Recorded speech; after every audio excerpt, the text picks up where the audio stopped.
이사야서의 말씀입니다. 광야와 메마른 땅은 기뻐하여라.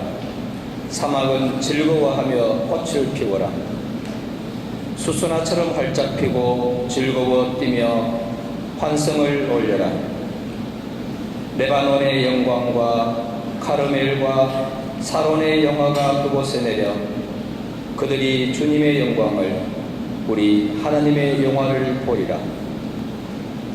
너희는 내 풀린 손에 힘을 불어넣고 꺾인 무릎에 힘을 돋우어라.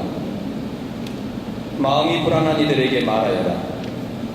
굳세어져라. 두려워하지 마라. 보라, 너희의 하나님을. 복수가 들이닥친다.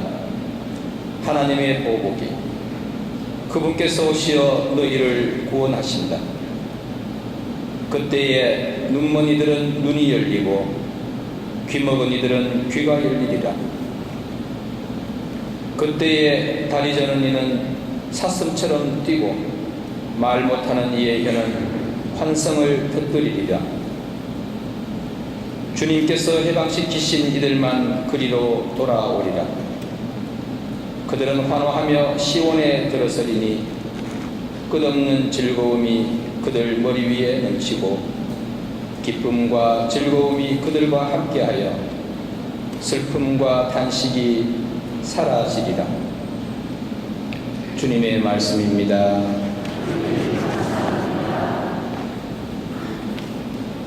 주님, 저희를 구원하러 오소서. 주님은 영원히 신의를 지키시고 억눌린 이에게 보리를 찾아주시며 굶주린 이에게 먹을 것을 주시네. 주님은 잡힌 이를 풀어주시네.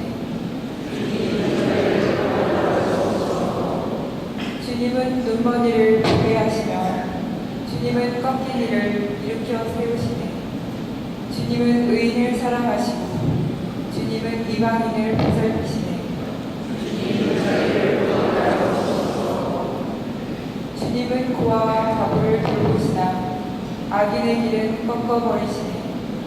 주님은 영원히 다스리신다. 시온아, 내 하느님이 대대로 다스리신다.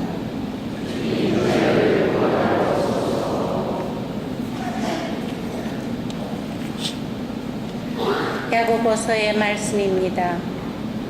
형제 여러분, 주님의 재림 때까지 참고 기다리십시오. 땅의 귀한 소출을 기다리는 농부를 보십시오. 그는 이른 비와 늦은 비를 맞아 곡식이 익을 때까지 참고 기다립니다. 여러분도 참고 기다리며 마음을 굳게 가지십시오. 주님의 재림이 가까웠습니다. 형제 여러분, 서로 원망하지 마십시오. 그래야 심판받지 않습니다. 보십시오. 심판자께서 문 앞에 서 계십니다. 형제 여러분, 주님의 이름으로 말한 예언자들을 고난과 끈기의 본보기로 삼으십시오. 주님의 말씀입니다.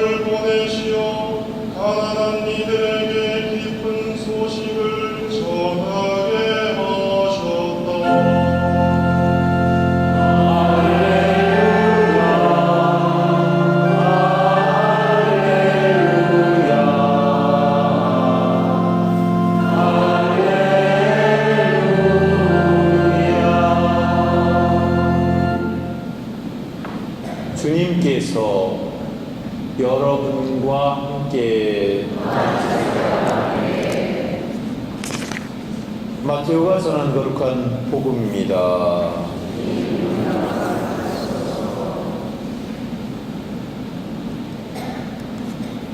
그때 요한이 그리스도께서 하신 일을 감옥에서 전해 듣고 제자들을 보내어 오실 분이 선생님이십니까? 아니면 저희가 다른 분을 기다려야 합니까? 하고 물었다. 예수님께서 그들에게 대답하셨다. 요한에게 가서 너희가 보고 듣는 것을 전하여라. 눈먼이들이 보고 다리 저는 이들이 제대로 걸으며 나병 환자들이 깨끗해지고 귀먹은 이들이 들으며 죽은 이들이 되살아나고 가난한 이들이 복음을 듣는다. 나에게 의심을 품지 않는 이는 행복하다. 그들이 떠나가자 예수님께서 요한을 두고 군중에게 말씀하기 시작하셨다. 너희는 무엇을 구경하러 광야에 나갔더냐? 바람에 흔들리는 갈대냐? 아니려면 무엇을 보러 나갔더냐? 고운 옷을 입은 사람이냐? 고운 옷을 걸친 자들은 왕궁에 있다. 아니라면 무엇을 보러 나갔더냐? 예언자냐? 그렇다. 내가 너희에게 말한다. 예언자보다 더 중요한 인물이다. 그는 성경에 이렇게 기록되어 있는 사람이다. 보라, 내가 내 앞에 나의 사자를 보낸다. 그가 내 앞에서 너의 길을 닦아 놓으리라. 내가 진실로 너희에게 말한다. 여자에게서 태어난 이들 가운데 세례자 요한보다 더 큰 인물은 나오지 않았다. 그러나 하늘나라에서는 가장 작은 이라도 그보다 더 크다.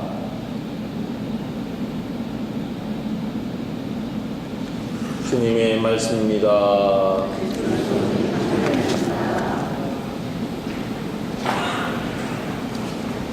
참 예수님,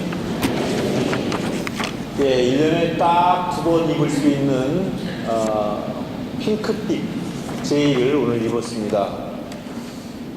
저는 개인적으로 이 핑크빛 제의가 제일 잘 어울리는 것 같아요. 예, 핑크빛은 우리에게 희망과 또 꿈과 기쁨과 환희를 주는 그런 색이죠. 그래서 오늘 전체적으로 오늘 독서와 복음의 모든 이야기는 기쁨을 우리에게 전해주고 있습니다. 우선 입당성에서 기뻐하여라 거듭 말하니 주님 안에서 늘 기뻐하여라.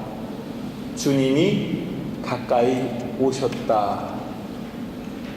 네, 우리가 기뻐하는 이유는 다른 이유가 아니고 주님이 가까이 오셨다는 그 이유 때문에 우리가 기뻐해야 한다는 것입니다. 주님이 가까이 오셨다는 것은 우리에게 구원의 때가 되었다는 이야기고, 구원은 우리에게 그야말로 기쁨입니다.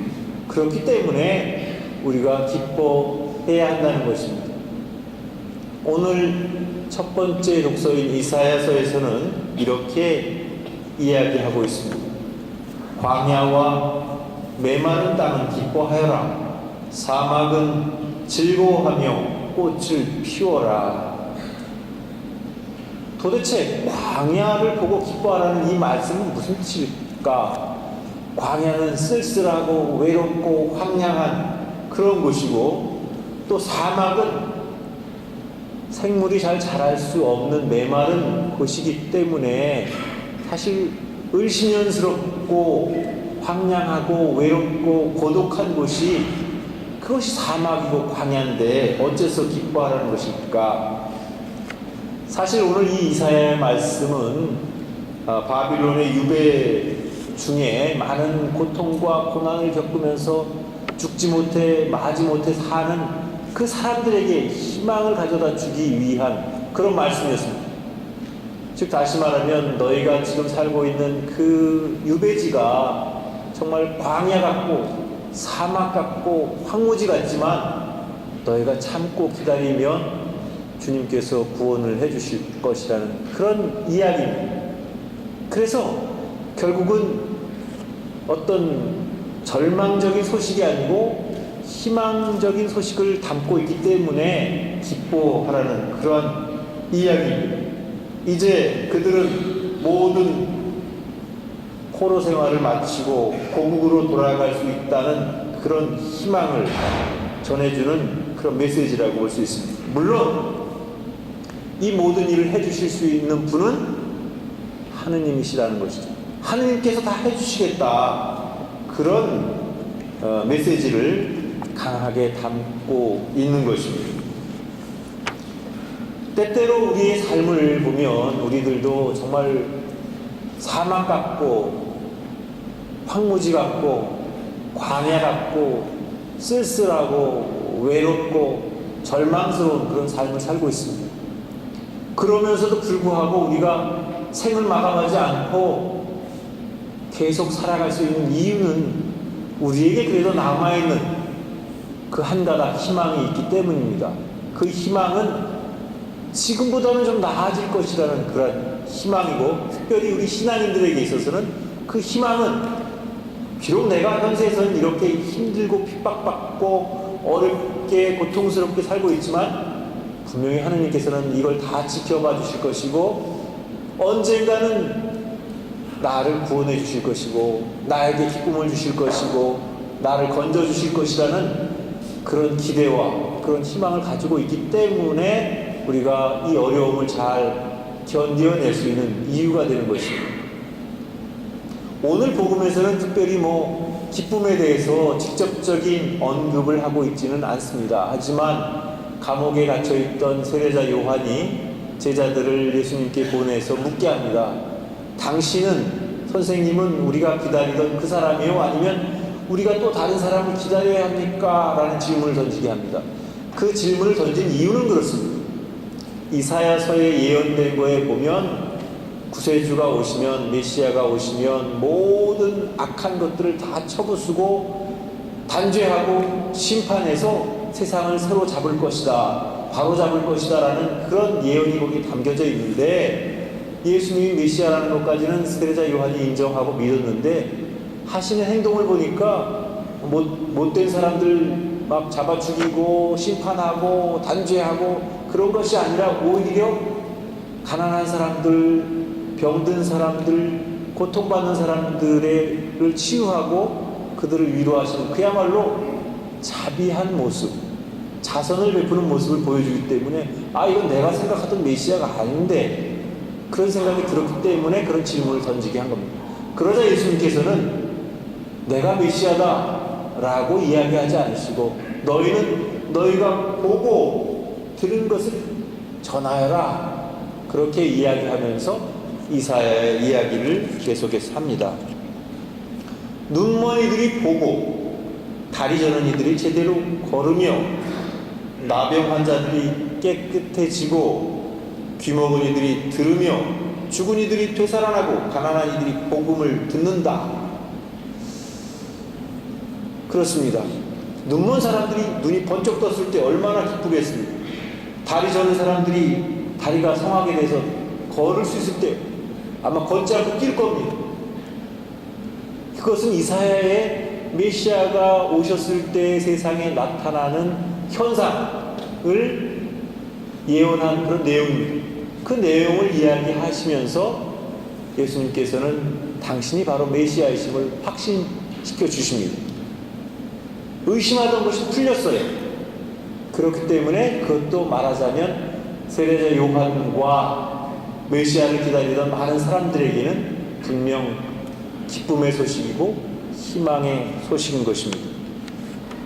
지금 우리는 아기 예수님의 탄생을 기다리면서 동시에 다시 재림 때에 오실 예수님을 기다리면서 살아가고 있습니다.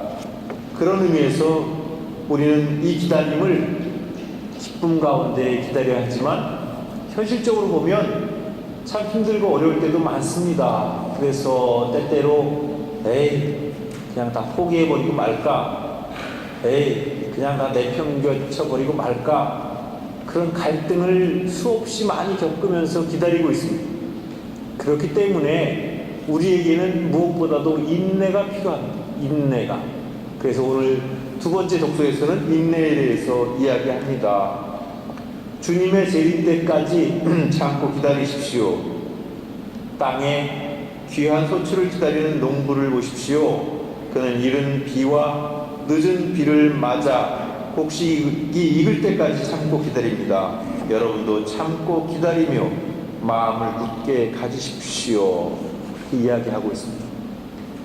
사실 농부가 봄에 씨를 뿌려서 가을에 거두기까지 그 기간, 아무리 조급하다고 해서 씨앗을 다시 팔 수도 없는 거고 새싹을 뜯어버릴 수도 없는 거죠. 새싹을 수확할 수도 없잖아요.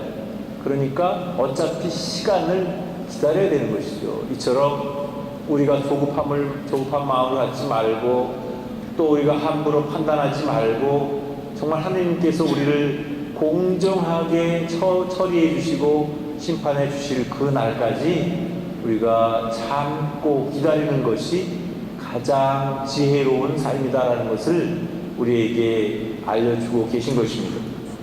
우리는 지금 비록 흔들리는 갈대와 같이 시도 때도 없이 믿음이 흔들리고 삶이 흔들리고 생각이 흔들리고 마음이 뒤바뀌는 그런 갈등 상황을 겪으면서 살아가고 있는 것이 사실이지만 그래도 우리에게는 기다릴 것이 있습니다.